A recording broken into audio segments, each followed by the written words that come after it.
Good morning, students. In this lecture, we'll see how physics is related with other branches of science. In that first, we'll see how physics is related with maths. See, in 9th standard, you have derived the formulas for kinetic energy, potential energy, then the 3 equations of motion. While deriving all those equations, you needed the knowledge of maths. So that's how maths is related with physics. So we can say that maths provides necessary science and tools which physicists use. Maths plays important role in the development of theoretical physics. Suppose you have developed a particular theory in physics. Then to prove that theory is correct, you will need a mathematical formula for that.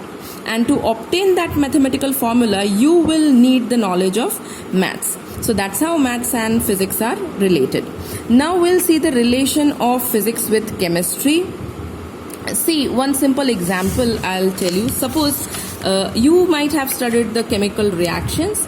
We'll see one chemical reaction. Suppose I have H2SO4 and it reacts with Zn. Then the product which I obtain is ZnSO4. Now why this Zn is forming a bond with SO4 and why not with H2? This can be explained on the basis of concept of energy. And this concept of energy can be understood by the knowledge of physics. So we can say that chemical reactions are governed by the laws of physics. What kind of bonding will take place, when a particular reaction will take place, all can be explained in the branch known as physical chemistry. So there is one particular branch in chemistry which is known as physical chemistry. So that's how you can understand how chemical reactions takes place. Now just see, further we'll see. In physics, we study the structure of atom, radioactivity, X-ray diffraction, etc. All these things you have not studied yet, but you will be studying in future in 11th and 12th standard. So we will be studying the structure of atom and radioactivity and X-ray diffraction pattern and everything. With the help of such studies, the chemists are able to arrange the elements in periodic table on the basis of their atomic number. You all must have heard about the periodic table, and you know that you cannot arrange the elements in the periodic table anyhow you want. There are particular rules of arranging the elements in periodic table depending on their nature. So how to know what are the valencies of particular elements and all, that can be understood by studying their atomic structure, and the atomic structure is studied in physics. Further we'll see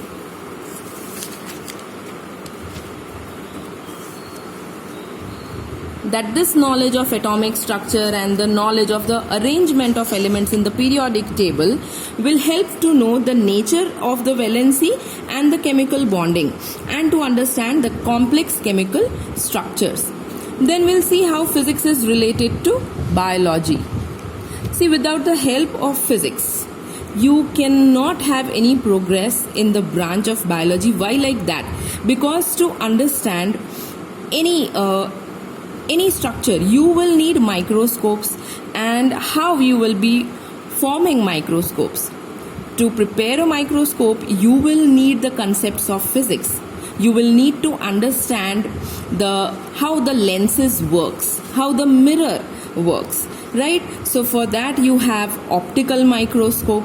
You have studied optical microscope in 10th standard. Okay, what is optical microscope? A microscope which uses light to observe the specimen. And what microscope does? It will increase the size. It will magnify the size of the specimen, and you will be able to observe the specimen. So if you are using optical microscope, you will be able to study surface morphology. Suppose if you are observing onion cells, then you will be able to see the structure of onion cell. You will be able to see that there is a nucleus inside. But if you want to see the structure of nucleus, you won't be able to observe it by using a simple optical microscope. You will have to use electron microscope. See, optical microscope used light to observe the specimen, and electron microscope uses electron beam to observe the specimen. This electron beam actually enters the specimen, and as the electron beam enters the specimen, you will be able to study the structure. Suppose if you want to study the internal structure of the cell, then instead of optical microscope, you will have to use electron microscope. So these are just two examples. But there are many certain instruments which we use to study biology, and all those instruments are made up by using the principle of physics. Then one more thing, see, we use X-rays and neutron diffraction technique. This yet you have not studied. We are not going to study neutron diffraction technique also in 12th standard, but you just remember that how it is useful in biology. So see, X-rays and neutron diffraction technique, it helps in understanding the structure of nucleic acid. So there are many such instruments and many such techniques which are developed by physics, which are used to understand biology more. So for the progress of biology, you will need the laws of physics. Then see, radioisotopes. Again, radioisotopes will be studying in 12th standard. I have taught you what radioactivity is. So there are certain radioactive elements, and isotopes of those radioactive elements are known as radioisotopes. So these radioisotopes are used in radiation therapy.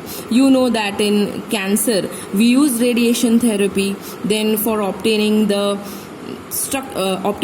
what are the problems in your bone, suppose if you have crack or if you have fracture, then you use X-rays, so that is radiations. So all those radiations, all knowledge of those radiations you obtain from physics, and then you apply it in biology. So that's how physics and biology are related. Next is relation of physics with geology. What is geology? Geology is study of Earth's crust. We know that Earth's crust is made up of rocks also. So to estimate the age of the rock, carbon dating is used. Actually, it is known as radiocarbon dating. Why? Because again the concept of radioactivity is used, and this radioactivity is a concept of physics. You can understand radioactivity by using the laws of physics. So again you can say that the laws of physics are helpful in understanding this branch, geology, to understand the structure of Earth. Then again, by using the X-ray diffraction technique, you can understand the crystal structure. We find different crystals in Earth's crust. So to understand the structure of those crystals, we use X-ray diffraction technique. Again, X-ray diffraction technique is studied in physics. So again you can say that physics is helpful in studying the branch geology. Then next is relation of physics with seismology. Seismology you might have heard in the times of earthquake. See, whenever earthquake takes place, we know that it is because of the movement of the tectonic plates in Earth's crust. And when those tectonic plates move, in general they keep on moving, but when they collide with each other, at that time, depending on the intensity of the collisions, earthquakes can occur. And earthquake is basically a wave. So to understand from where the waves are originating until where those waves will travel, one branch is developed, and that branch is known as seismology.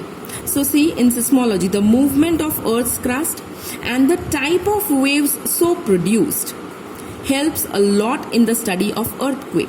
But what are waves? What are the different types of waves? The knowledge of the properties of the wave. Where do we study all those things? We study all those things in physics. So we can say that the knowledge of physics is helping in the branch of seismology. So we can say that seismology is a sub-branch of physics. You might have heard that epicenter of this earthquake is one particular place, right? So how to obtain that epicenter? Epicenter means the place from where the wave originated, the wave of the earthquake originated. So to obtain those distances from one particular place, suppose you are staying in Petla, then you want to identify that where is the epicenter of the earthquake.